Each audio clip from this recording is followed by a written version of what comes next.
Hello everybody, my name is Vidur Sharma and I welcome you all on the EduMentors YouTube channel. So in today's video, let's discuss some of the prominent current affairs. So first and foremost is recently Morocco earthquake.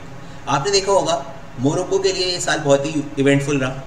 जब अभी last year FIFA world cup हुआ था तो Morocco की team top 4 में आई थी और उन्होंने सेंसेशन क्रिएट करी थी, नंबर 1 टीम को भी हराया था उसने उस वर्ल्ड कप में. लेकिन अभी अनफॉर्चुनेटली यहाँ पर हो गया है आपका earthquake strike and in this earthquake there are more than 2,000 people who got died due to this earthquake, right? So this thing you have to remember.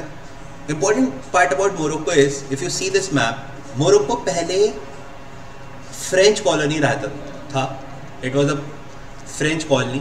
और यहाँ पर एक बहुत famous था mountain ranges भी हैं जिनका नाम है Atlas Mountain Range, right? So Atlas Mountain Range is also on the northern part of Morocco. You must have noticed यहाँ पे एक कोल्ड करंट भी फ्लो करता है जिसकी वजह से जो मोरक्को वाला रीजन है यहाँ पे जो डेजर्ट बनता है it is a kind of a cold desert, not exactly a typical hot desert, right? Just because of that cold current that flow in this region, right? So please remember all these points. And if I talk about the capital of Morocco is Rabat, right? So Morocco earthquake, capital of Morocco, the location of Morocco and the Atlas mountain ranges, the northern part of Africa, right? और यहीं पर ये एक बहुत famous state भी है जो Morocco और आपका इधर स्पेन को टच करती है, that is the state of Gibraltar, right? Gibraltar state. So this thing also you have to remember, the Gibraltar state that is between Morocco and Spain, right? So सारे जो हमने geographical point, important point Morocco के थे, that we have discussed. Now let's move forward to the next current affair. Recently concluded US Open 2023. बहुत important है because US Open 2023 ये 24th Grand Slam बना है जिसे नोवाक जोकोविच ने जीता है, right? So नोवाक जोकोविच 24th Grand Slam, right? He is from a country called as Serbia. Right. Also in the females title, the females title player is Coco Gauff. She is from USA. Right. तो USA की player है जिन्होंने US Open female category जीती है और male category Novak जोकोविच ने जीती है, राइट? हालांकि फ्रेंच ओपन में फाइनल में हार गए थे from Carlos Alcaraz, but he came back in the US Open and won it as a 24th grand slam title, right?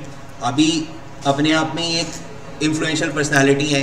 इससे पहले ऑस्ट्रेलियन ओपन, फ्रेंच ओपन में इस बार डिफीट मिली, लेकिन विंबलडन भी जीता इस साल और अब US ओपन भी जीता. चलते हैं आगे to the next current affair, that is Hindi Diwas 2023, right? अभी हर साल अगर आप देखो सितंबर के कुछ डेज तो यू मस्ट नोटिस कि 14 सितंबर को हम मनाते हैं हिंदी दिवस, राइट? 15 सितंबर को हम मनाते हैं what you called the International Democracy Day, right? And then finally on 16 September हम सेलिब्रेट करते हैं ओजोन डे, राइट? ये सारे डेज एग्जाम के लिए इंपॉर्टेंट है, लेकिन हम इस पर्टिकुलर साइड में बात करने वाले हिंदी दिवस की, हिंदी डे. सो हिंदी दिवस, हिंदी डे क्यों मनाया जाता है? बिकॉज 14 सितंबर 1949 को हमारी कॉन्स्टिट्यूशन असेंबली ने आपका हिंदी को as a one of the official language accept कर लिया था. तो उसी को याद रखने के लिए हम हर साल बनाते हैं Hindi Diwas, right? The history which we celebrate basically the importance of Hindi, right? So this thing you have to remember. Also remember article 343 जिसमें आपको Hindi as an official language के बारे में हमारे कॉन्स्टिट्यूशन में गिवन है, right? So this thing also you have to remember. Don't get confuse with the national Hindi Diwas and international Hindi day. जो international Hindi day होता है वो होता है 10th जनवरी को, राइट? बिकॉज 10th जनवरी 1975 को वर्ल्ड हिंदी समिट हुई थी नागपुर में, राइट? तो उसके लिए होता है इंटरनेशनल हिंदी डे, या आप बोल सकते हो वर्ल्ड हिंदी डे. और नेशनल हिंदी डे जब हिंदी को हमने ऑफिशियल लैंग्वेज एक्सेप्ट किया वो होता है हमारा 14 सितंबर को. हालांकि over the period of time we have seen that the Hindi language is being deteriorated despite being used by many people. पर उससे रिलेटेड आजकल आप देखते हो कोई नए नॉवल और ये सब नहीं हमें देखने को मिल रहा है. But to bring its significance we use to celebrate Hindi Diwas, right? चलते हैं आगे to the next current affair. India emerges as Bangladesh leading export partner. India का एक नेबरिंग कंट्री है बांग्लादेश की कैपिटल है ढाका. और जो कि दुनिया में अपनी जूट प्रोडक्शन के लिए फेमस है।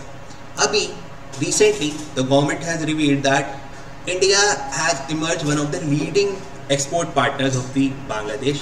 The growth in the bilateral trade has been particularly noteworthy, with the Bangladesh export to India surging from $450 million to remarkable $2 million. Right? तो $450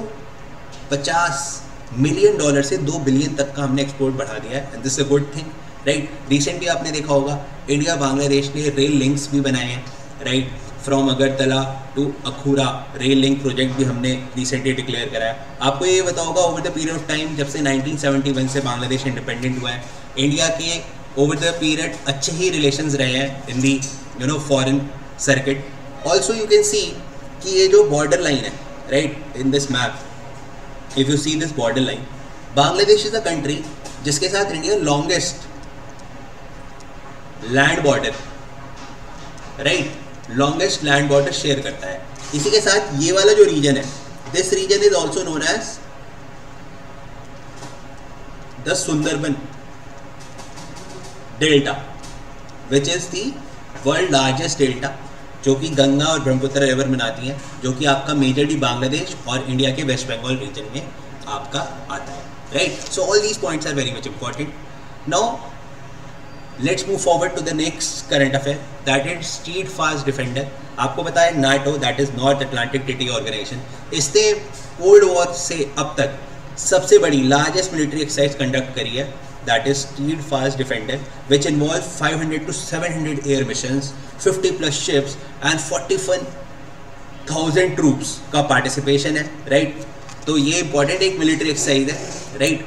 If I talk about the NATO countries, so NATO, North Atlantic Treaty Organization, this organization was established in the year 1949, and the aim of this organization is basically a military bloc, और इसका एक Schedule 5 है जो ये बात करता है that attack on one country will be treated as attack on the entire group, right?